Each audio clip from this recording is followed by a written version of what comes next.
quel que soit par exemple le fourmillement poétique du vocabulaire de Shakespeare, il y a toujours des trous. Il laisse de la place pour le geste. C'est ça qui ferait un texte théâtral. Oui, c'est pour ça que, par exemple, moi, j'aime pas beaucoup le théâtre de Sartre, parce que il veut que son théâtre exprime ses idées. Il faut raconter des faits, des absurdités, à la limite, qui se déroulent entre humains, des violences incompréhensibles, des farces ignobles, des trucs comme ça, mais avec du vent à l'intérieur. Par exemple, moi, je me souviens que j'ai monté 2 pièces de Jean-Luc Lagarce, Les Prétendants et Dernier remords avant l'oubli, qui sont des pièces sur l'histoire de la France contemporaine.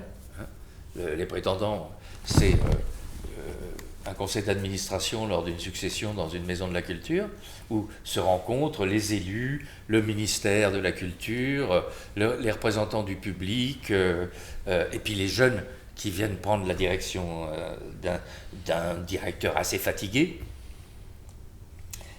Puis, dernier remords avant l'oubli, c'est la post-histoire de 2 garçons et une fille qui ont vécu une expérience amoureuse et vitale pendant mai 68 à la campagne.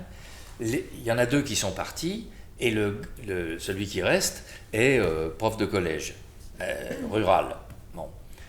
Et ils reviennent parce qu'il va bien falloir vendre la maison, les 2 autres. Et ils reviennent avec femme avec conjoint et enfants. Et ça se passe très mal, évidemment. Mais il y a quelque chose comme dans la scène publique qu'il y a dans Les Prétendants, c'est-à-dire un organisme culturel, officiel, etc. Il y a de la vie privée qui apparaît là-dedans avec violence et tout ça.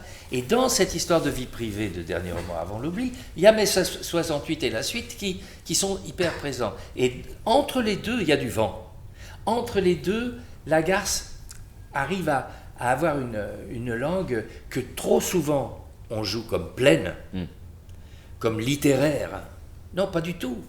Il y a du vent entre les phrases. Et c'est ça qui permet aux acteurs et à l'acteur perfectionné qu'est le metteur en scène d'entrer et de faire travailler l'imaginaire. De même, par exemple, pour moi, je travaille depuis des décennies avec un peintre, et non pas avec un décorateur, et avec un ancien décorateur qui est costumier, Patrice Cochetier et Jean-Paul Chambas.